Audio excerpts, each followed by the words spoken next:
Okay. Hi, welcome to our electromagnetic field theory course. In this session, I will solve some problems related to electromagnetic waves.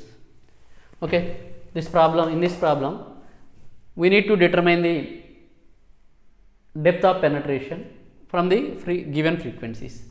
So they asked what the depth of the penetration of electromagnetic wave in a medium having a conductivity at a frequency of 1 megahertz is 25 centimeters. Then the depth of penetration at a frequency of 4 megahertz will be dash.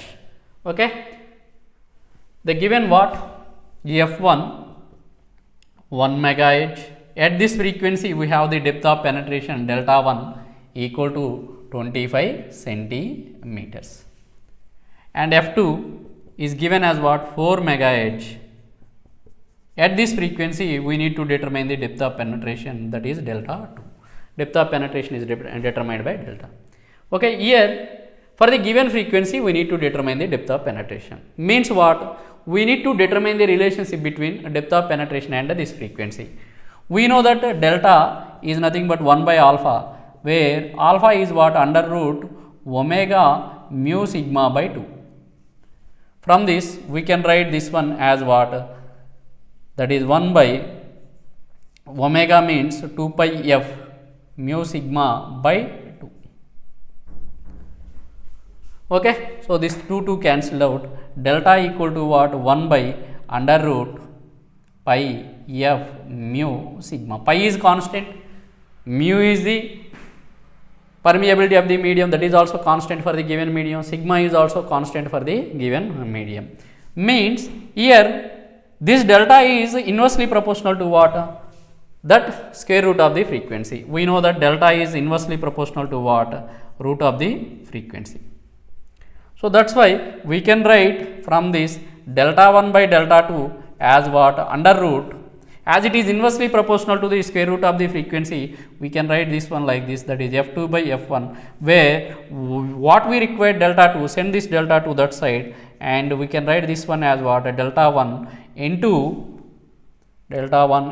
under root f1 by f2. What is delta 1? That is given as 25 centimeters, and f1 is given as what? F1 is 1. So this is the analysis. Okay, from this we can write what? Delta is inversely proportional to the square root of the frequency. So this is the conclusion.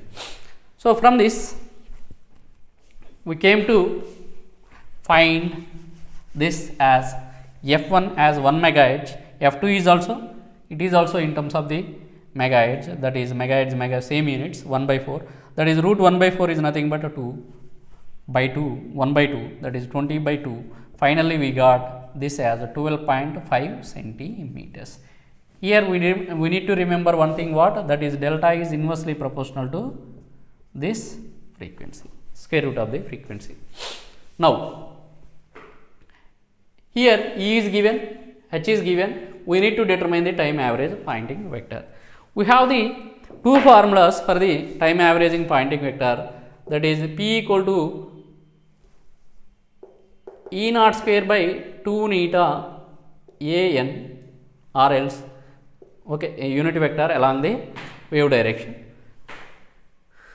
It is for lossless medium, and if the E and H are given in the complex form like this, that is Ax plus Jay complex form, in that case we have the expression like this, that is P equal to 1 by 2 real part of E cross H conjugate. So this is the formula of calculation of the time averaging Poynting vector. Now we can calculate this one like this, that is 1 by 2 real part of E cross H conjugate, that is real part of E cross H conjugate. We need to take only real part, that is E cross H conjugate. E is given as what? Ax plus j ay into e to the power j k z minus j omega t and cross H conjugate. H conjugate means what? Wherever you have j, if it is plus j, that should be replaced with minus j. If it is minus j, that should be replaced with minus j. So that's why here ay minus jx, because we need to take the complex conjugate. As it is plus j, here we have to take the minus into, I will write that part, okay, cross ay cross minus jx e to the power minus jkz into, okay, e to the power jkz minus, as it is minus, it should be plus j omega t. Okay, complex conjugate, we have to take the, as it is plus j, we need to take this as minus j, as it is minus j, we need to take this as plus j. So like this, and simplify this, 1 by 2 real part, okay. Of course, we will get real part only, ax cross ay, we need to take real part only, ax cross ay, that gives what?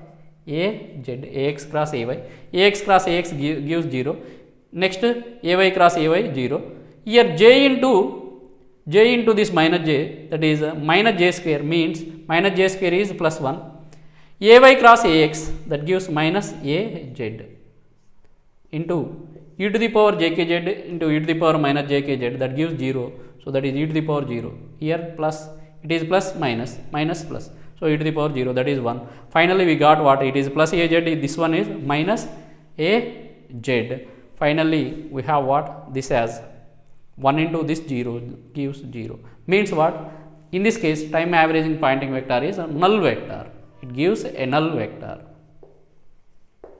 Okay, this is one of the previous GATE question. We will meet in next video.